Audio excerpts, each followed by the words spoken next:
This is Joe Cilio, President of the Board of Education speaking. Thank you for attending through Zoom or in person. At this time, before the meeting begins, we'd like to ask for a moment of silence for Bill O'Bailey, who passed away last week. Mr. O'Bailey was a bus driver here in the district for almost a decade. Mr. O'Bailey was a valued member of the Garden City Schools community, and we send our heartfelt condolences to his family and friends, especially his wife, Tina, who also worked for the district.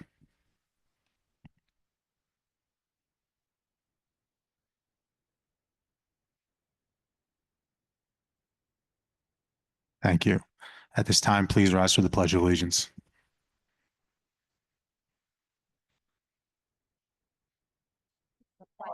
Of the United States of America, and to the republic for which it stands, one nation, under God, indivisible, with liberty and justice for all.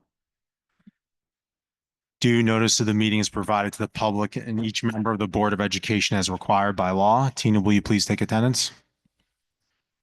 Present. Present.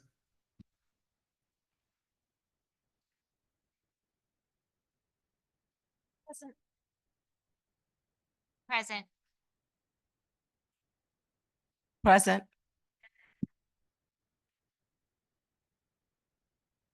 Present.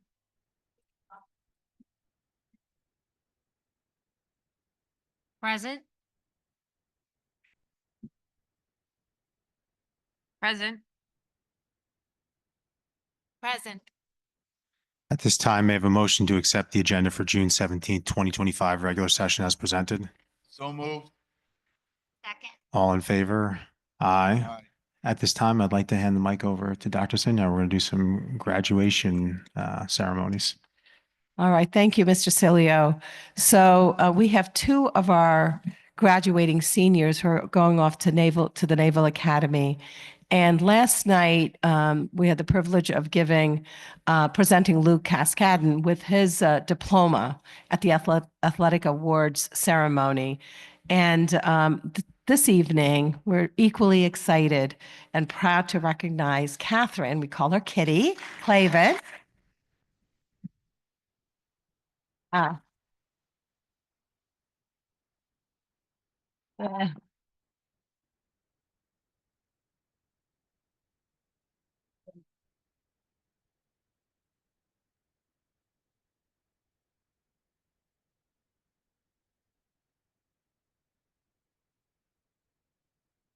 Wait, picture. And Mr. Steingruber?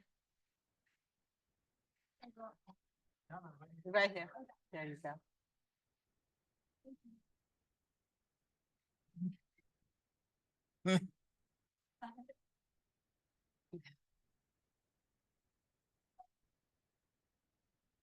Congratulations.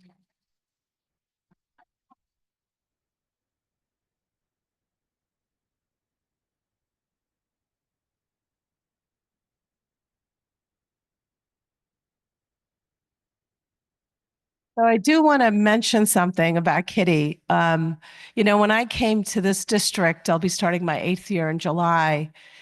And I was at the middle school. She was a 6th grade student. And I remember having one of my first student roundtables where I really learned from our kids. And she was one of them. And in 6th grade, she was articulate. And you could see what Garden City meant to her at that time, which is, I think, even now as a high school senior going off to the Naval Academy. So, we're so proud of you. It's, you won't be able to attend our graduation, but you're going to do bigger and greater things. So we're so, so proud of you, Kitty. Congratulations.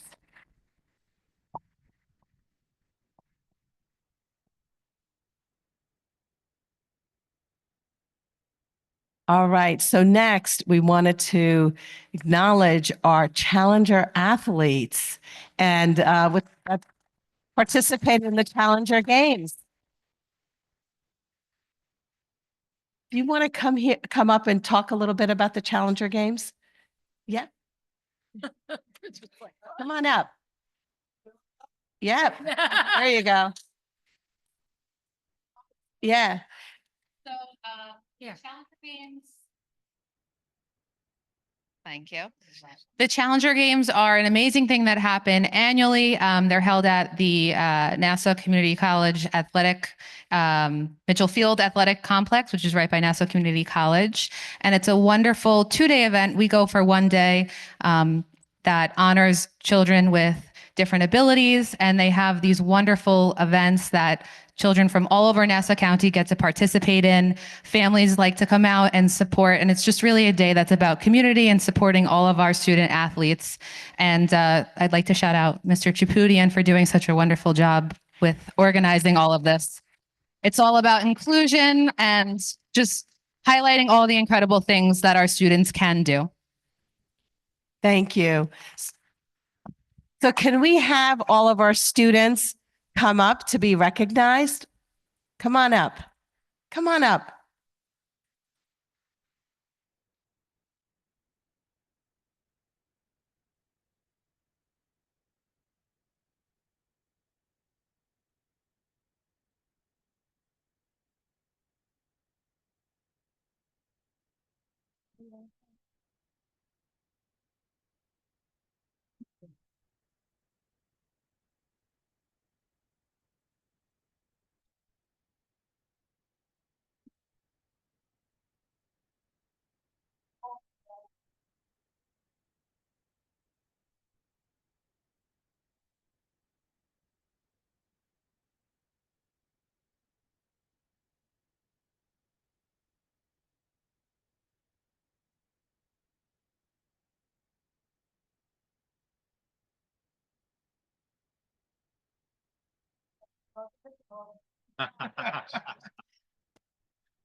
Boyd, Miss Crystal Logue Boyd for their, the work that goes into with these Challenger Games.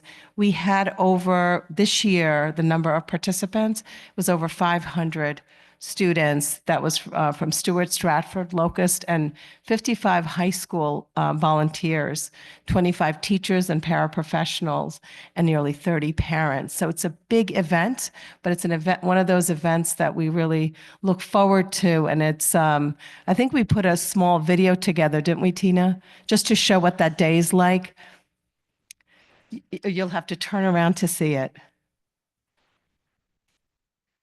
Just so you can see what this event is like. It's really beautiful.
All right. So thank you again for everyone involved. Next, we've had an incredible season this year for our athletic program. And in fact, the whole year has been a pretty incredible year for the Trojans. So beyond the wins and the titles, I'm most proud of the way our student athletes balance academics and being out on the fields. So they show up for each other. They spend a lot of time working together, building resilience in both victories and even setbacks. So the lessons they learn out on the fields are lessons they're going to carry with them far beyond the high school years. So we're super proud. And I would like to introduce Mr. Ed Ramirez, who will introduce our student athletes and our coaches. This work? Hello, everyone. Can you hear me? Okay. First of all, I just want to thank the Board of Education, Dr. Sinha, Mr. Steingrum, and the administration. Without your support and your leadership, these kind of years, these seasons don't happen. I'd like to say it was the best season ever, but there's so many great seasons at Garden City in the history that it's debatable. But definitely in recent history, definitely in my career, Garden City had 8 championships as teams this year and a number of individual champions and accomplishments. Today, going to acknowledge the spring athletes and teams. I'm going to start with the boys lacrosse team, and unfortunately they couldn't be here because they're being honored at their lacrosse dinner. But I do want to make sure that I honor them and celebrate them as champions, not just in name, but in spirit, in effort, and the legacy that they built on this year. Garden City varsity boys lacrosse, they dominated at the New York State Class B Championships against Canandaigua with a 14-5 victory. This marks Garden City's 10th state championship, the second of most of any school in New York State. And I just want to note that that is out of 768 schools in New York State. It's the third time. It's the third time in the last 4 years that they won a state championship, which obviously is a testament to the tradition of excellence instilled here at Garden City and the leadership of Coach Fennell and his staff. Our players demonstrate discipline and unity on the field. Every draw, every goal, every slide, every save reflected their commitment to one another and the program. To Coach Fennell and his coaching staff, I want to thank them for guiding these young men with a purpose, pushing them to reach their full potential and preparing them for the biggest stage in New York. The program upholds Garden City's core values of hard work, teamwork, sportsmanship, and excellence. So congratulations to boys varsity lacrosse.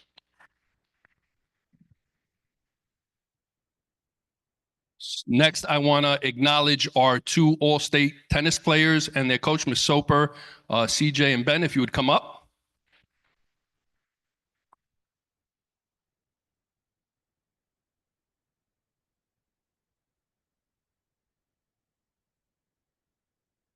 So congratulations to the outstanding doubles team of Ben Weiss, 9th grade, and CJ Bravo, 10th grade, on a remarkable season. The duo captured a Nassau County doubles championship and went on to earn 5th place at the New York State Championships, solidifying themselves among the elite in New York State.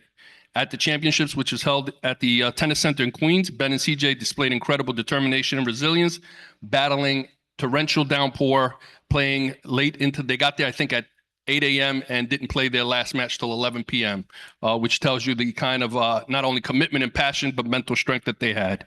Their toughness, chemistry, and competitive spirit displayed the future of Garden City tennis. Ben and CJ joined their older siblings in earning all-state recognition. Nina, who was a state champ in 2025, and Angelina, I call her champ back there, who was all-state earlier this fall. So they've obviously a special achievement for 2 families that continue to make their mark on Garden City tennis history.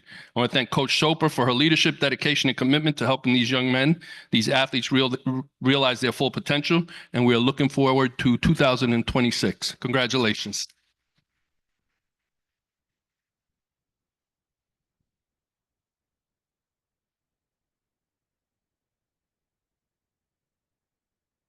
This next team is our varsity baseball team. If I could have the members of the baseball team, Coach Izzo and Coach Chapudian, come up.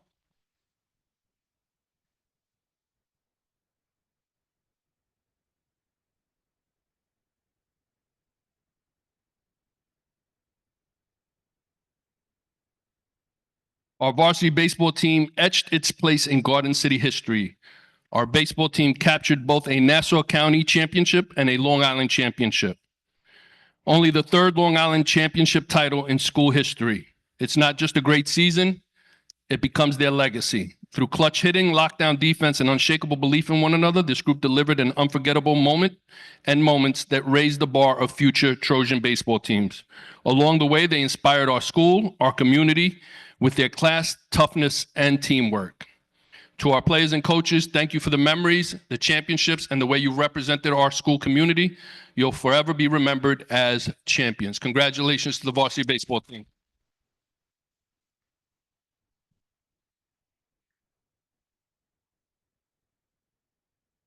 Up on the stage.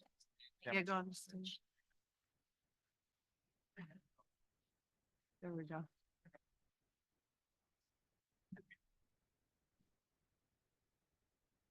All right, guys, come on all the way here so you can get your pictures. Come all the way here. Maybe There you go. There you go. Yeah. We could sh- Yeah, there you go. Maybe we could shut Don't that. want them in kind of screen. I know, maybe the screen could be shut off. We don't need the screen. Can they turn off? Yeah. the projector? Yeah, we could, They should. can we turn off the? Ah, jeez. You want to try to shut it down? Yeah, The projector be shut down? can we shut the projector? Hold on. Wait till the projector. Yeah, just give him 1 minute. Yeah. Just one second. You guys wanna- Yeah. Where it'll fit? It will? Okay, good. Yeah, Rob went up to shut it off. Yeah, he went to shut it. There you go. All right, there you go.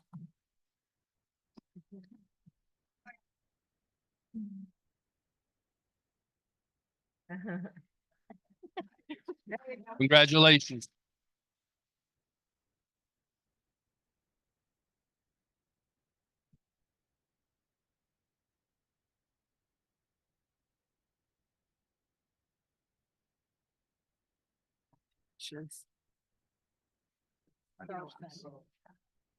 Right.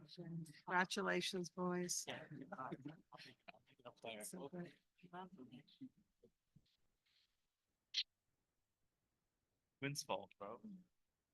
Next, I'd like to invite the members of the varsity girls lacrosse team and any coaches that are here.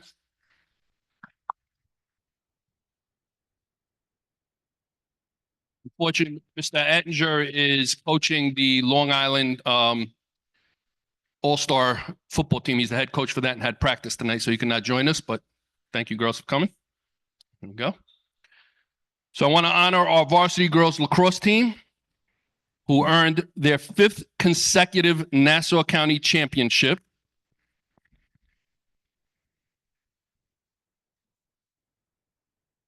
A Long Island Class B championship, and advanced to the New York State Finals.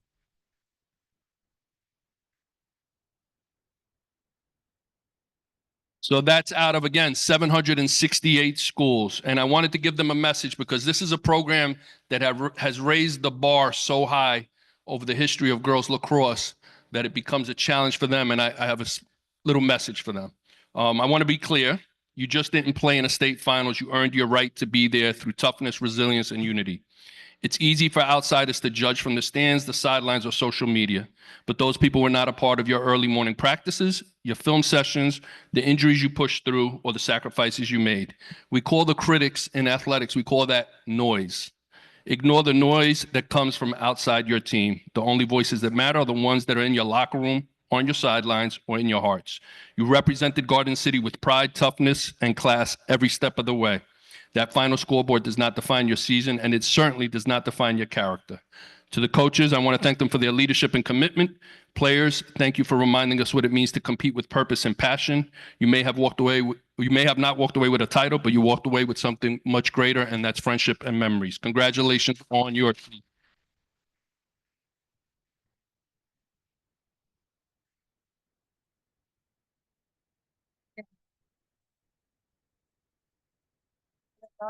Oh, I'm staying out of the pictures. I didn't do the other. Do the other. Can they go up? Okay, I guess. Oh, they'll fit there? Okay, as long as you can get them. Good.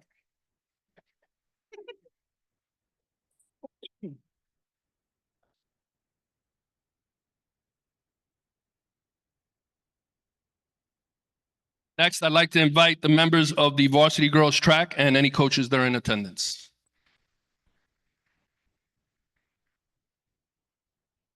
So I did not introduce the other teams by name, each individual, because they're big teams. Our girls track team had 5 individuals that qualified for the state championship. So I'm going to introduce them by name. 5 of the members as part of the 4x400 relay team, and 1 who qualified for the 800-meter race. And Coach Seth Messier here, thank you. So those members were Delaney McNaboe, Riley McNaboe, Taylor McGuire, Eva Vitale, and Kira Lacanitas. See, I got to check. Lacanitas.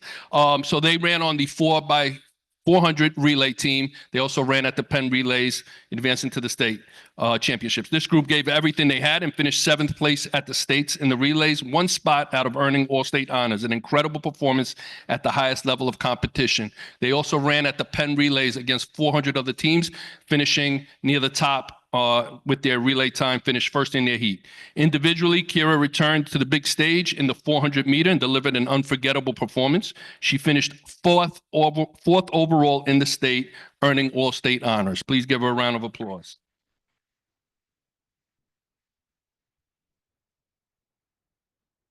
What made this performance even more special was knowing that Kira missed the winter state meets as she fell ill the day before the state championship, so she would have been all state at that meet too. So it was great to see the, again, mental strengthness, the determination, and the grit to get it right the second time and stay healthy. Sometimes they extend themselves too much. We're proud of all these young women, not just for how fast they run, but how they represented Garden City at the state tournament, again, with class, courage, and pride. Congratulations to all of you and your coaching staff. Great job.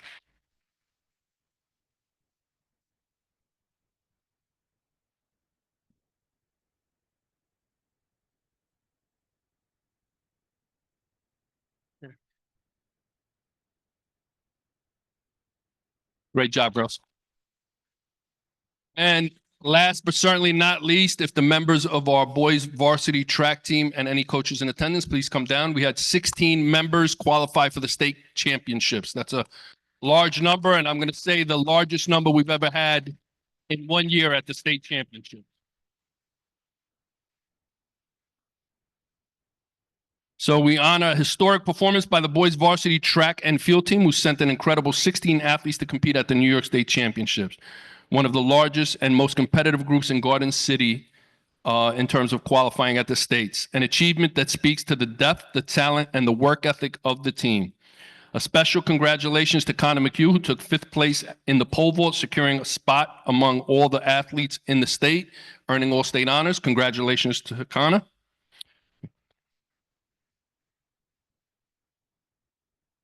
Our school record holding 4x400 meter relay team, Chris Byrne, Connor Welbrock, Luke Weber, and DJ McDonough, who put together an outstanding race, finishing 4th overall and earning all state honors. Their teamwork, speed, and determination made Garden City proud on the biggest stage. This group also holds, as I said, the school record in this event. Congratulations. If you don't get a chance to watch track, take some time, go YouTube, Penn Relays. What heat was that? The 67th heat, I think it was. Our boys ran against the top runners in the East Coast and from the Caribbean islands. For anyone that thinks track is a non-contact sport, it is a contact sport in a relay. So there's only how many lanes? 4. And how many relay teams were on there? So 16 teams running on 4 lanes. You can imagine, if I had to get to the front of the bus, where is he? Who is at the front of that race? That's who I would want. He threw some elbows. We had 4 restarts. It was pretty physical. It looked like a football game, but definitely take time to see that. I also want to acknowledge DJ McDonough, who competed in the 800 meter, capturing 1st place in the Class B state championship. He is the New York State champion in the 800 meter. Congratulations, DJ. He becomes only the 3rd male runner in Garden City to capture a state title and the 1st since 1950. Oh. All season long, DJ broke records faster than I can post them on Instagram, setting new standards every time he stepped on the track. The team has set a new bar, not just in medals and results, but in character, leadership, and the way they also represented our school community at the state championship. Congratulations to all our state qualifiers, the coaches, and thank you for making this season an unforgettable one.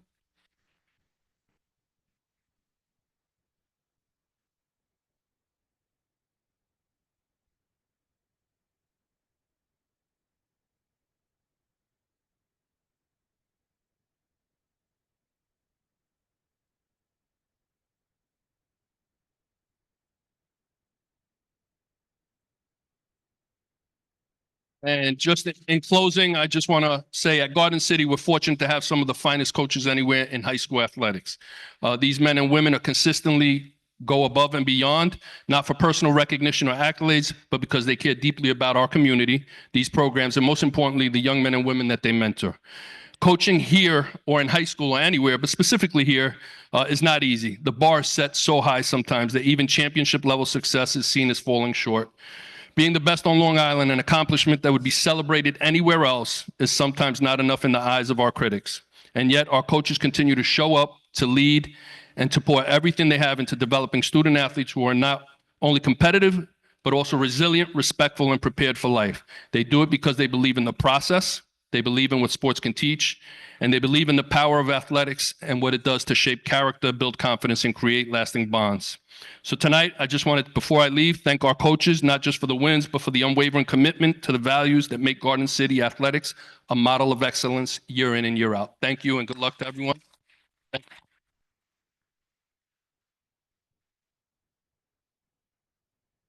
Thank you, Mr. Ramirez, and thank you to our student athletes. A great season, a great year, and along with our coaches. Thank you so much. All right, and I know you guys want to leave, right? You can leave. Go ahead. They're ready to go. They have finals. All right. Thank you. What I wanted, I also wanted to introduce another student who, on the Board of Education, starting July 1st, will have a student board member. So we have Kayla Cherney, who's here. She'll be a senior in, come September, but she's a leader. Come up, Kayla, so you can meet with everyone.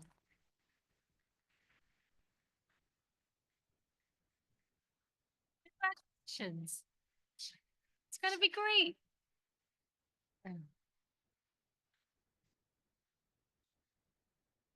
Yeah. He'll tell them. Yeah. Yeah, I just wanted to talk a little bit about just in terms of the role.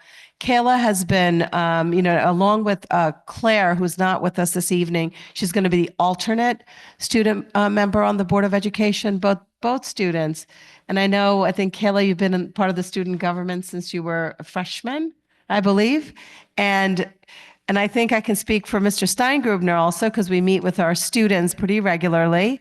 And Kayla is one that is extremely thoughtful, really speaks to what our students are, what the voices of our high school, what are our kids looking for. We have actually implemented many of the student governments, and Kayla is not shy in telling us what we can do even better for our school community. What's nice is that she'll be at at the table and really bringing that student perspective, because that's what the heart of our work is. So we're really thrilled, and she's on the agenda this evening for we're recommending Kayla. So congratulations, Kayla.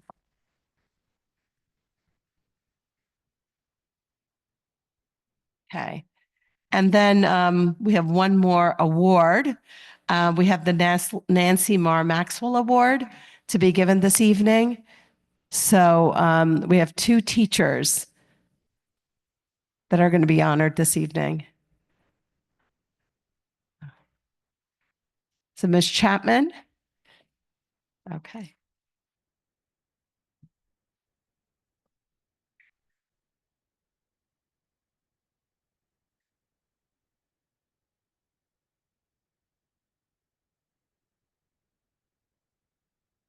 Well, first, before anything, we'd like to thank everybody for the calendar game, for everyone's help, especially Ms. Burke. Wonderful job, and all of Here, they provide, they supported. You guys are amazing. Many of you are here. And for SEPTA board for providing 300 t-shirts for everybody. So we'll continue to do that as we grow. But thank you guys so much, and thank you to the families for having, supporting our children so Yeah. much. Ms. Chapman, do you want to use the microphone? Because I know you're going to read. Oh, there it is. Perfect. Yes, I'm here, but my name is Kirsten Cook. I am acting co-president of SEPTA for the upcoming school year. Each year, Garden City Special Education PTA awards the Nancy Mara Maxwell Award to a deserving member of our district. This award was created in memory of the former head of Pupil Personnel Services, Ms. Nancy Mara Maxwell, and is bestowed in her honor to an individual who goes beyond his or her job responsibilities to help the special education students in our district. Hey, girls. Tonight, we honor two exceptional individuals who are dedicated to supporting children with special needs, Mrs. Cornelius and Ms. Mendones.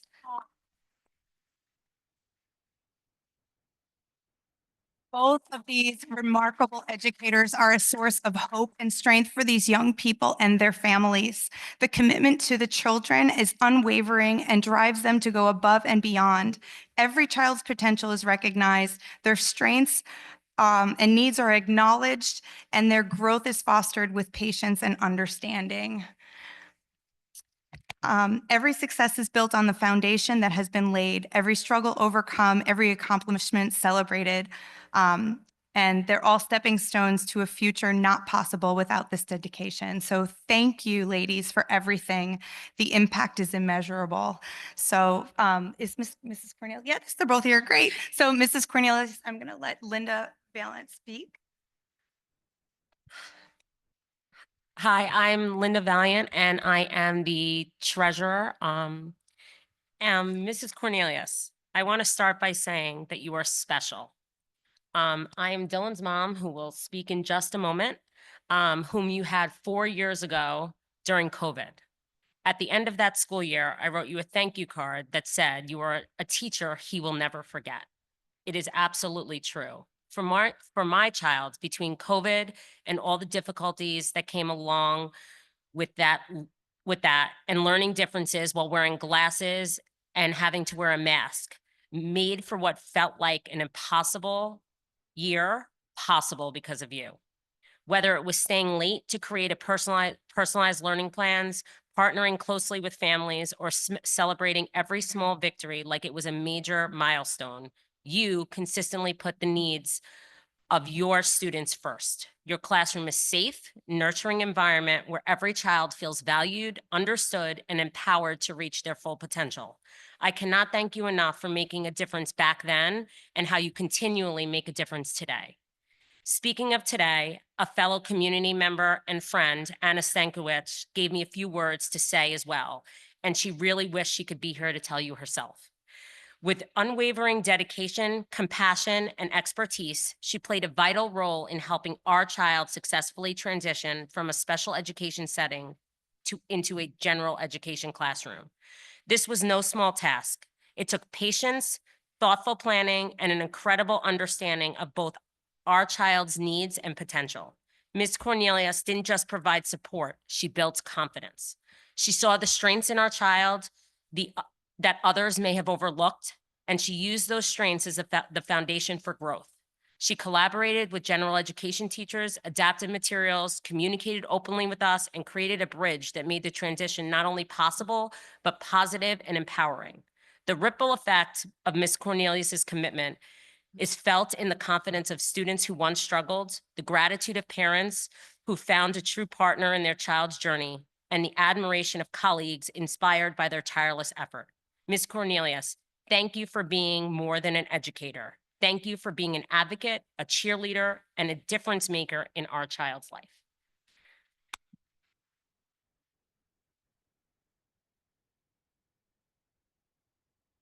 Very nervous to get up here and speak in front of her. My name is Dylan Fallon, and I'm finishing 7th grade soon. I would like to say a few words about Miss Cornelius.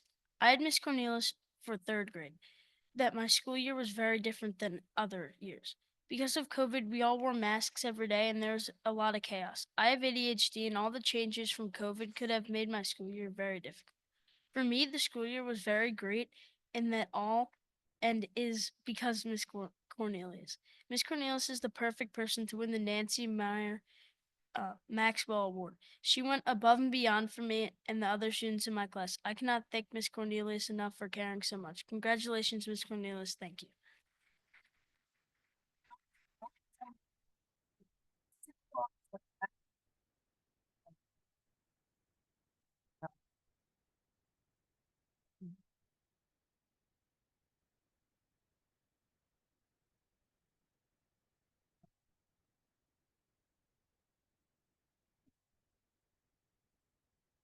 You go get a picture. Sorry, I didn't realize they were doing. Yeah.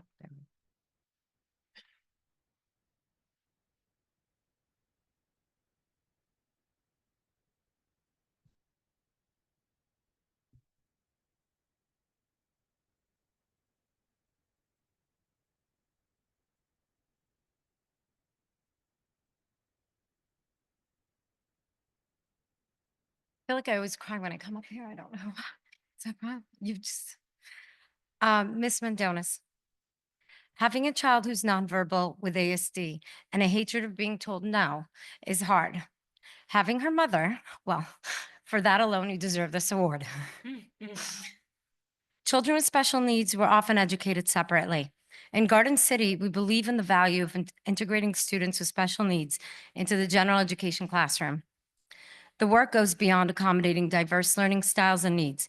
It creates a culture where differences are celebrated. Students in Ms. Mendona's classroom learn academic skills and life lessons and empathy, compassion, collaboration, and most importantly, acceptance. You have opened your classroom to our family to come and speak to the children about Raina and her differences. You made sure she was not just parallel to the students in shows and recess and electives, but embedded into their day-to-day. As a result of your dedication to making sure Raina is part of this classroom, she's been invited to birthday parties, children ask for playdates, and stop her on the street so they can say hello and give her a hug. And parents reach out in hopes their child will get to be in class with her again the next year. You are a needle mover, a force, and one heck of an overachiever who takes every theme to an extreme. But most importantly, you care so deeply.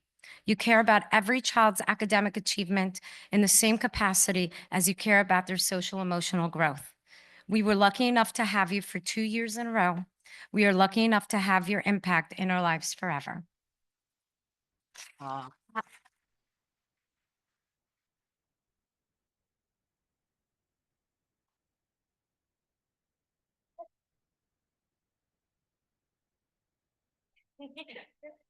Rock, paper, scissors? Who goes first?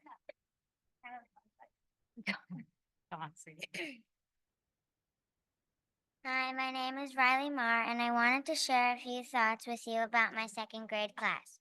Having Raina not only as a classmate but a true friend has been a great experience for me this year. Raina is funny, creative, and unique. My teacher, Miss Mendonis, is such a loving, caring, and supportive teacher. I'm so lucky to have Miss Mendonis and Raina in my class this year. It's crazy that I only have a few days left in the Mendonis class. Thank you, Miss Mendonis, for being a great leader and for helping us every step of the way.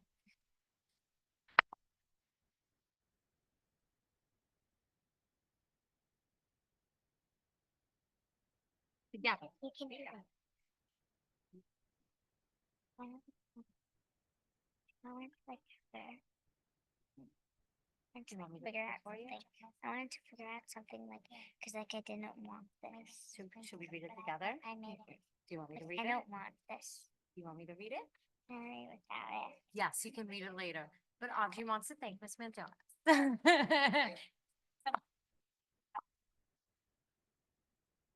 Get it. I am too. Yeah, it's okay. I wanted it. What's your name? Raina. Raina. And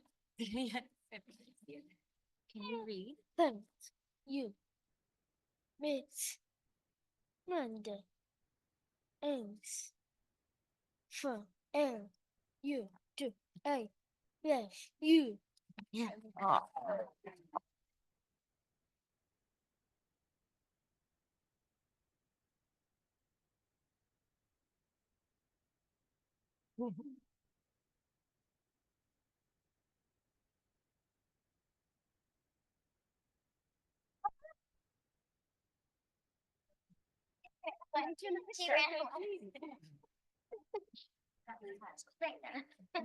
Don't run away. I know. We've all seen all of it. No, not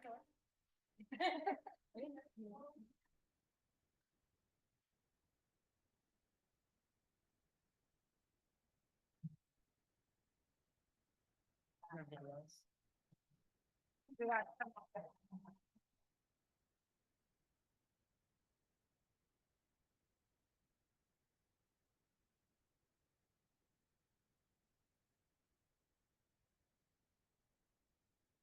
Thank you.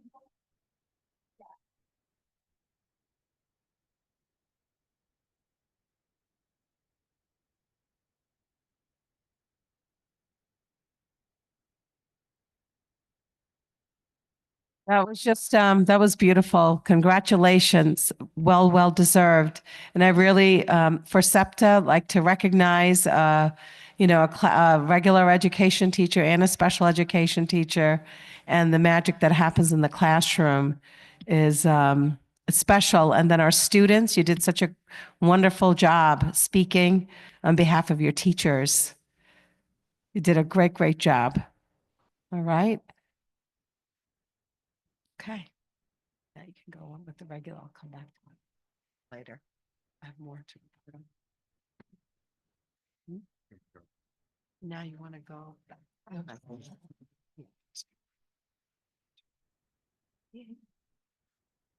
Just before we go on to the treasurer's report, one other award, or not really an award, but a thanks of gratitude to Trustee Janeko and Trustee O'Donoghue, who's not with us this evening. He's having some minor touch-ups, but he's been on the board for 3 years. Trustee Janeko has been on the board for 3 years, and I know Dr. Sinha and others can attest to it. It's a lot of work.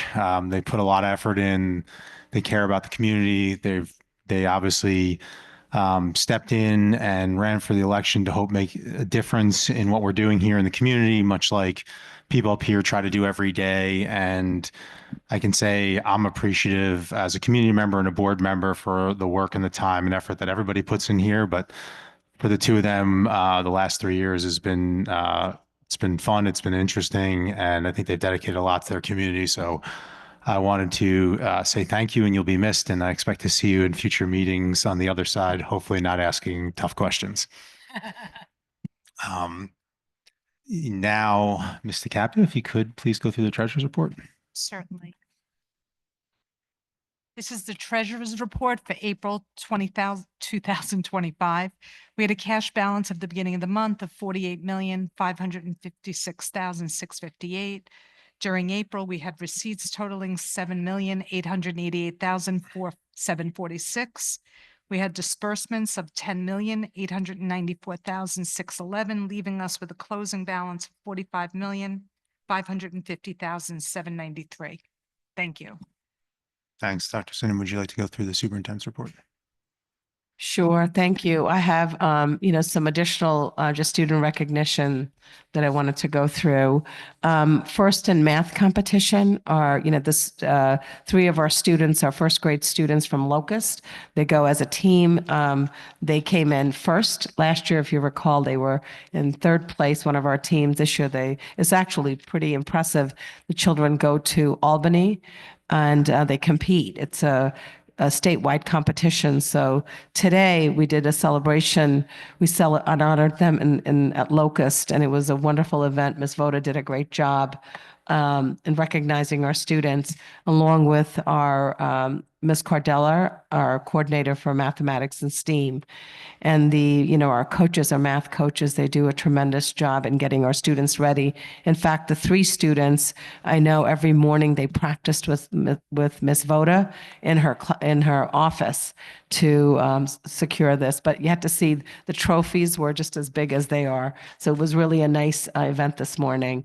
I also wanted to recognize through the National Council of Teachers of English, there were 5 high school students, Sarah Finney, Ashley Wang, Aeneas Bardizabanian, Valentina Calavio, and Alexander Gregory. They were honored with the 2025 Achievement Award in Writing.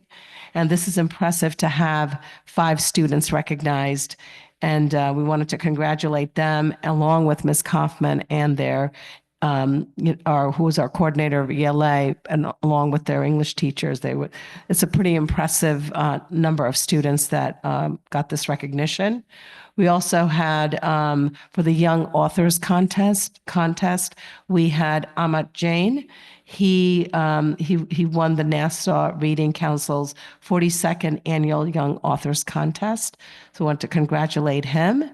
And science research, the Science Research Symposium that's held at the high school, it is so impressive with what the students, with what they present and the research that they're involved in. And when you hear them talk about, you're actually, I don't know if I could ever go back to high school again, because it is so complicated what these kids do.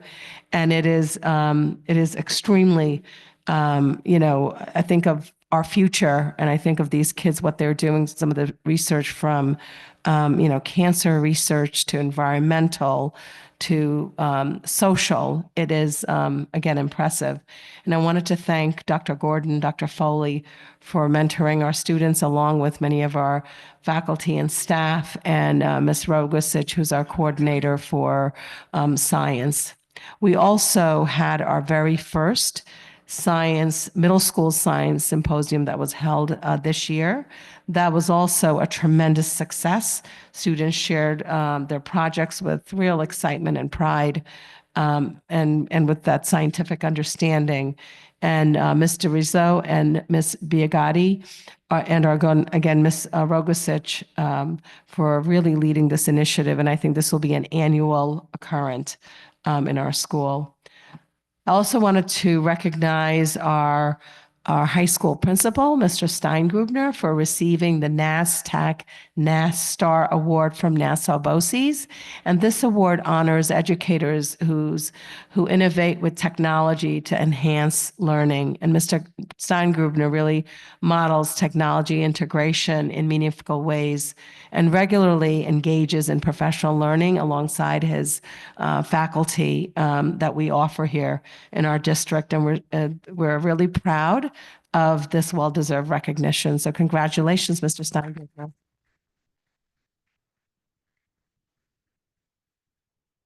And, we'll give, some of the work around the facilities this year. We have quite a bit going on over the summer because, with the bond project, those things are going to start as soon as school's done. It's going to start. Some of the work has already started. Ms. DeCapria, do you want to speak to it? Sure. So around the district, we have air conditioning projects that are underway in the cafeterias of the Stewart, Stratford, and the middle school. We are starting to do air conditioning projects in all of the classrooms in the 3 primary schools. And also over the summer, we'll be starting the new parking lot over at Stewart School. So those would be what's happening outside of the high school. In the high school is really where we'll be hipping and hopping. We've got the additions project that's going to be towards the back, which will be the weight room and outdoor concession and outdoor bathrooms. So that's going to be going up. Started this summer. We've got the 3 fields. So we have the infield of the softball and baseball fields. We have the new athletic all-purpose field that's also going to be going in this summer. And that is where we are. So there's going to be a lot going on. We're also doing work in the main gym. So we're switching out the bleachers and installing new divider curtains. So there's a lot. So that whole additions project, as we've been reporting, is going to go on. It's starting this summer. It's going to go all the way through till next summer. Most of the demolition and the start of the foundation will be done for the new additions this year. And then next year, we'll be breaking into the high school, doing the connections and then doing the interior work. So should be good. Thank you, Mr. Caprio. So our campus, particularly at the high school, there'll be, again, quite a bit of work taking place. Mr. Ramirez, he has already made plans for the field usage because, again, they're going to be worked on over the summer. And we've been working with the commissioner because the parking will be a challenge in the fall. We will give an update in August, full update, and then again right before school starts. But I would like to thank Mr. Caprio for working closely with Mr. Foley and our project manager, our architects. Things just move very fast. We only have a small window of time to do a lot of work. And they're meeting weekly, so we're getting those updates as well. I also wanted to remind parents that on our school website, there's some wonderful summer resources, learning resources for our families, our students and families to access, which our principals will be communicating with parents in their last newsletter, but they're already up on our website. So we really encourage our families to take a look at that. I'd also like Dr. Bowman to give us an update on the literacy review that we were having, the UPK, and then also the summer curriculum work that's on the agenda. Sure, absolutely. So last week, Dr. Sinha and I met with CASDA virtually. And during that meeting, Tim Backus shared that they've been culling through the data that they've collected through the surveys, through their visits, and through the focus groups. There are themes that are emerging that will inform the recommendations that they're going to make. We expect to receive their report in the coming weeks, and we're hopeful that prior to that, we will learn more about the themes and the nature of some of the recommendations that they'll be making to us. For UPK, we currently have 147 students enrolled, meaning that we have only 27 spots available left for folks who have not yet registered for our UPK program. Our Shelter Rock location is hosting an open house next week on the 25th from 3 to 5:30. So if any families have not yet committed and are interested in seeing what we have to offer, please feel free to stop by. Again, it's on June 25th from 3 to 5:30. This summer, we have approximately 660 hours of summer curriculum writing planned. Just to highlight some of it, in science at the high school, we are going to be having curriculum written to address the shifts in the Regents exams and the Regents courses to align with new standards in Earth and Space Sciences, which is the course currently known as Earth Science, biology, which is the course currently known as Living Environment, and chemistry, the course currently known as chemistry. We are going to have curriculum writing in our world language department, which was a recommendation made by prior year to have alignment in the ACTFL standards. We have a lot of curriculum that will be written either directly or interdisciplinary curriculum regarding literacy. So in the middle school, we have integrating social studies and literacy, developing vocabulary units that align directly with anchor texts. We have a project that is going to be addressing literacy in chorus. We are writing exploratory curriculum that will make sure that our 6th grade students have an opportunity to get acclimated to the middle school, but also developing units that will give them opportunities for independent reading and to develop stamina as well as research. We do have another project on independent reading and projects that go along with that. We have elementary writing revolutions, and in kindergarten, another unit of study is going to be created for science that integrates literacy and performance assessments. So it will be a very busy summer here for curriculum writing. Thank you, Dr. Bowman. And Ms. McLaughlin, any hiring updates? Thanks, Dr. Sinha. Yes, we have some new hires on the agenda for this evening. We also have a science hire for the middle school that we just missed tonight's deadline. So that should be on the July 1st agenda, as well as the recommendation for 2 OTs, occupational therapists, and also a special education teacher for Stewart School. Other than that, we'll be fully staffed. We do have a few leaves to hire, but we don't typically start that process until the summer, because if we hire them too early, then they go get other jobs, then we have to hire again. So we're really in good shape, although I really shouldn't say that, but we're really in good shape, and I'm pretending this table is wood. So thank you. Thank you, Ms. McLaughlin. And then just a couple of other items. We have several board policies on the agenda, and what we're doing now is going through all of our policies and just reviewing them and updating them. And Ms. Jacobson has been assisting us with this. So you'll see there are several first read policy updates on tonight's agenda, and most reflect just language updates without any substantive changes. There is one new policy required by state that addresses the distraction-free schools and student use of personal electronic devices. Ms. McGuire, Mr. Stein-Grubner are co-chairing a committee with students, parents, and staff to develop the protocol. So you'll see that policy is on the agenda for first read. And again, we're looking at it very carefully, and we're developing the protocols that make sense for our schools and align to the new requirement. You'll also see on the agenda that Regulation 5030 is being rescinded as its contents are addressed in other existing policies already. And then let's see, and then some items on the agenda. What you have is there's some new staff appointments across the departments. There's consultant agreements for the business office, special education, and there's printing service bids there. And let's see. We also have several PTA grants on the agenda. These range from new recess games to quiet pods at the high school. In fact, those quiet pods at the high school came from our student government meeting, one that we had this year. So that's on the agenda. So they should be in hopefully before September. And we definitely want to thank our PTA for their continued generosity and partnership. And just a couple more items I have is, this is our last meeting of the year. So as we close the year, I want to just, thank our parent organizations, our PTA, our SEPTA, our TMA, which is now the Boosters, and all of our Friends of groups.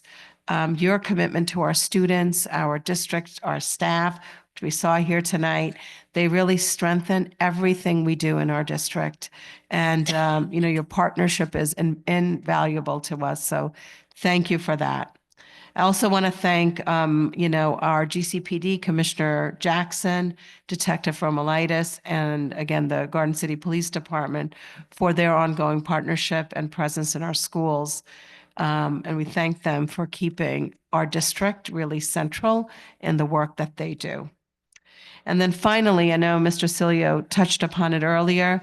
On behalf of the administration and staff, I also want to extend our deep gratitude to Mr. Janeco and Mr. O'Donoghue for their years of service on the Board of Education. Board service is significant, and it's a responsibility.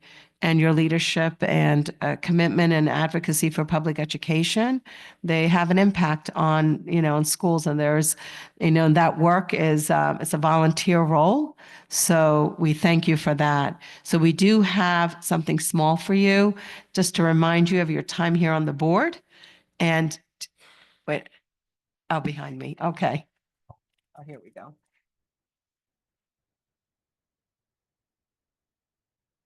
And one for you. And this has Garden City School. It's one of our buildings, and you'll see our little cupola logo here. So this is for you. And we have one for Mr. O'Donoghue. I know he's not here.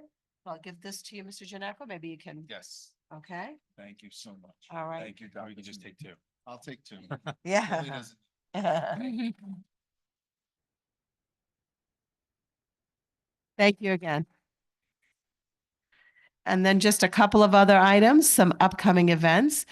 June 25th and 26th, there are half days for our primary and elementary schools. June 26th is the senior prom. Last day of school is June 27th, followed by graduation on June 28th. And really, we're looking forward to a beautiful ceremony to celebrate our class of 2025. And finally, I wish everyone a joyful, restful, and a safe summer. Thank you. Are there any questions or comments from the Board of Education on the agenda? Citizens, questions or comments?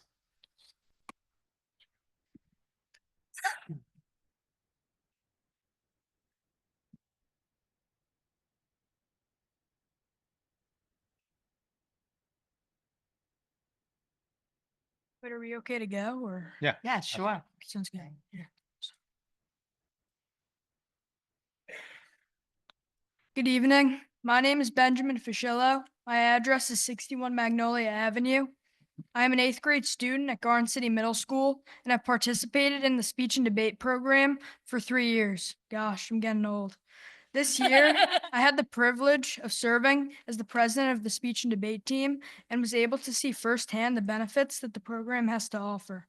Not just to me, but to other debaters like my colleagues, Grace and Charlotte, who stand with me this evening. 3 years ago, before I started debate, I would have never had the confidence or courage to stand here before you and speak. Speech and debate has helped me overcome my fear of public speaking while also helping me become a better writer and researcher, teaching me to understand both sides of an argument and exercise critical thinking skills, and has helped me improve my typing skills. Additionally, speech and debate has allowed me to collaborate with my peers more effectively, as I am constantly working with others on achieving new goals and becoming a better speaker as well as a debater, all while operating in a competitive environment. These skills learned from speech and debate will help me and others in a variety of careers and situations, whether you are trying to prove a theory, become a lawyer or politician, or even are presenting in front of clients at work. However, unless we receive your support, this year will be the last year of the Garden City Middle School debate program. It is unfortunate that the program has not received enough focus, dedication, and funding from the district. This year, for instance, we were going to go to Harvard for a tournament, which would have been such a special and meaningful event, which would have not only been an impactful experience for the participants, but would have also attracted the attention of potential new members. But unfortunately, we weren't able to go due to lack of funding and support. Tonight, I ask that the board create an allotted budget that will help better compensate our teacher and can and will pay for the cost of league fees as well as other debate expenses. Thank you so much for allowing me the time to talk about how important speech and debate has been in my life and why I believe the club should continue.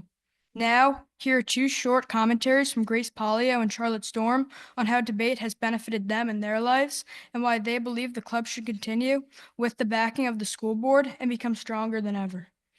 Thank you for listening.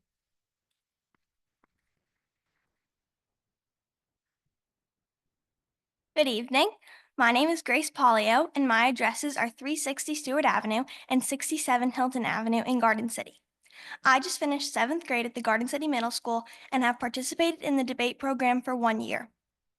Speech and debate has had major positive impacts on me, including but not limited to furthering my public speaking skills, becoming a more strategic thinker, and learning how to think on my feet. To me, Debate Club is so much more than something that looks good on a college application. It is always a learning experience. The Debate Club has introduced me to new friends and amazing opportunities. Debate also improved my ability to understand other people's points of view. For example, in one of my debates, I had to argue that animals should be used for entertainment purposes. While this is not my belief or that of most, it was interesting to learn another side to the story. While debating the topic of these times, I have gained an understanding of the opinions and ideas of others, in turn making me a better citizen. When I started debate this year, it was pretty much a near-death experience every time I had to speak in front of the team. But since then, I've grown so much as a debater and a public speaker. I believe many more children should reap the benefits of the debate program and should continue for years to come. I strongly urge all of you to support our Garden City Middle School debate team. Thank you so much for taking time to listen. Now, here is Charlotte Storm to conclude our presentation. Good evening. I am Charlotte Storm, and I've been on the debate team for 3 years. My address is 45 Brompton Road in Garden City, and I'm now finishing 8th grade and going to be in the high school next year. I recently won Debater of the Year along with Ben Fischillo, who started our presentation, and our team's Best Constructive Speaker and Best Cross-Examiner awards. Debate has truly been one of the most important experiences in my entire middle school career. It has improved my writing so much, as well as my public speaking skills. I truly believe that every student should have the opportunity to participate in debate if they wish to experience this formative moment. Debate teaches skills that are essential for successes of all varieties. To be a good debater, you have to be able to argue both sides of a point, irrelevant of what you personally believe on the topic, think critically about controversial issues, and master the difficult art of public speaking. Garden City has many business people, professionals, and lawyers who all benefit immensely from the skills taught in debate and best learned at an early age. In addition, the skills imparted by debate, if learned by today's students, can help make our country a better place and avoid political polarization and intolerance in the future. Because debaters need to be able to think critically and talk in a sane, sensible manner in a way that is respectful to all sides, even about issues they may care very, very deeply about. These skills are essential in the functioning of a democratic state and make debaters better citizens. With all of these benefits, it's obvious that the middle school should continue to have a debate team.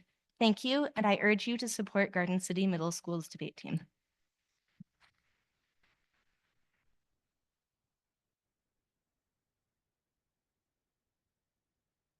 Thank you for that. We'll look into that and we'll come back to the three of you. I'll talk with Dr. Sinha and the administration. We'll come back with an answer in our next meeting. Yeah, I just wanted to make a comment to our students that came up.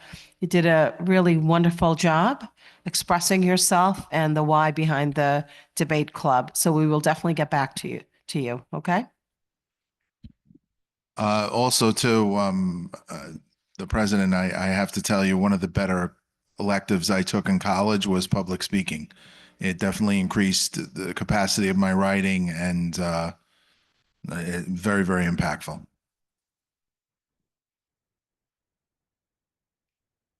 We don't know. Yvonne Chapman, 70 Willow. I feel like I should bring them back to make this point for me right now, if they want to come. And please, whoever the teacher is, have them apply for grants, have them come to the community. You guys deserve it. Very well done. So if we're gonna ask for money, I just wanted to point out something that I've noticed within my child's classroom of the 812 and then a few other classrooms. Students that are in special classes use a lot of material that is photocopied. One of the things, I want to say this is it, but this is not it. This is from my printer and it came out 10 times better. Unfortunately, I didn't go back and forth between the retirement parties, so I couldn't get it for you, but I'll be happy to forward it. The material that my child gets is basically kind of looks like this entire thing. It's very, very dark, very black. She does not use textbooks, not a lot of computer because clearly very difficult for her. What they do is a lot of guided reading, a lot of picture walks and so on. For these special classes, having a color printer is important. They read a lot of books. They go through a lot of material that's physical that they photocopy all day, and we get this much paperwork every single day brought home with us, and we have to look through this and explain to a child like mine, show me the mom, show me this, what are they wearing? It's very difficult on something that's already difficult for them to decipher something that's hard for them to see. So I don't know what we need to do, if we need to lock them up in a cabinet in the special classes or give them access to it. But today's day and age, they should have access to a color printer, especially in those special ed classrooms and the lower levels. Thank you.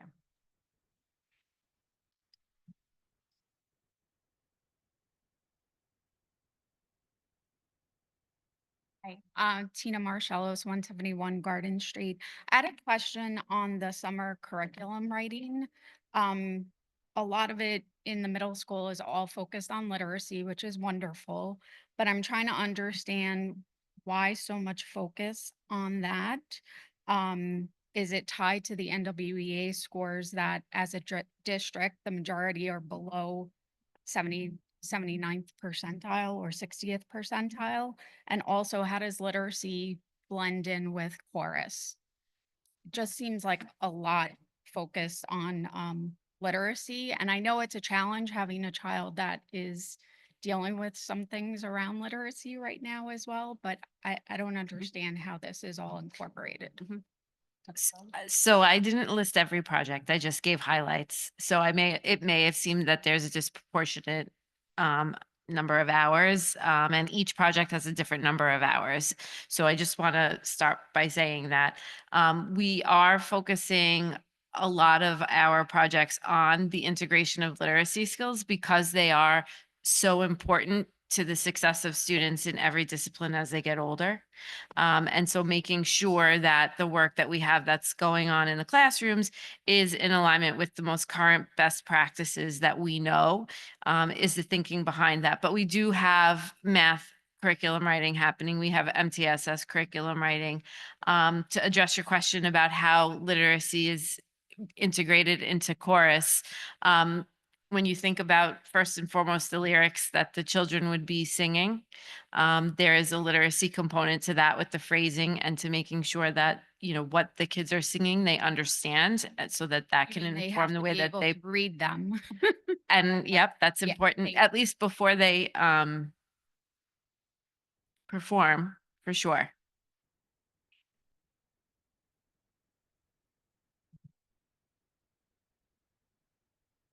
And no other questions and comments? Anything from the board? No, we're all good.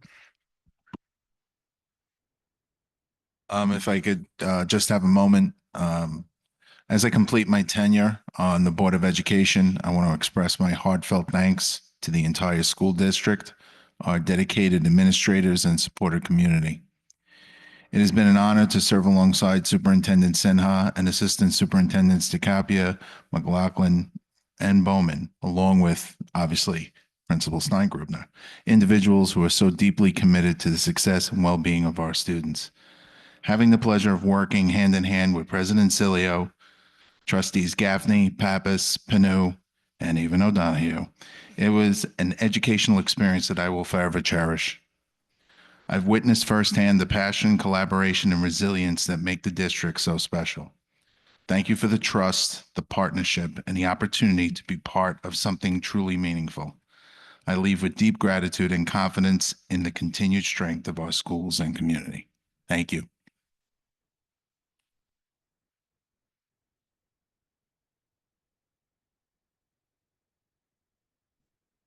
Now, for the last time, to make efficient use of meeting time, the board authorizes a consent agenda as part of a meeting agenda. President will ask for a motion to approve the consent agenda and will ask if board members wish to have a discussion or clarification on any specific items contained within the consent agenda. Following the discussion, the board will then vote on the consent agenda motion. In addition, a board member may request to have an item removed from the consent agenda in order to vote on the motion separately. At this time, may I have a motion to approve the consent agenda, which includes business of the board items I1 through I7, personnel matters, items J1 through J12, business office matters, items K1 through K24, curriculum instruction matters L1, special education matters M1 through M13. So moved. Second. All in favor? Aye. Future Board of Education meetings, Tuesday, July 1st, 2025, Board of Education reorganizational meeting and regular session at 8:15 here at the Garden City High School. At this time, may I have a motion that there being no further business to come before the board, that the meeting be adjourned? So moved. All in favor? Aye.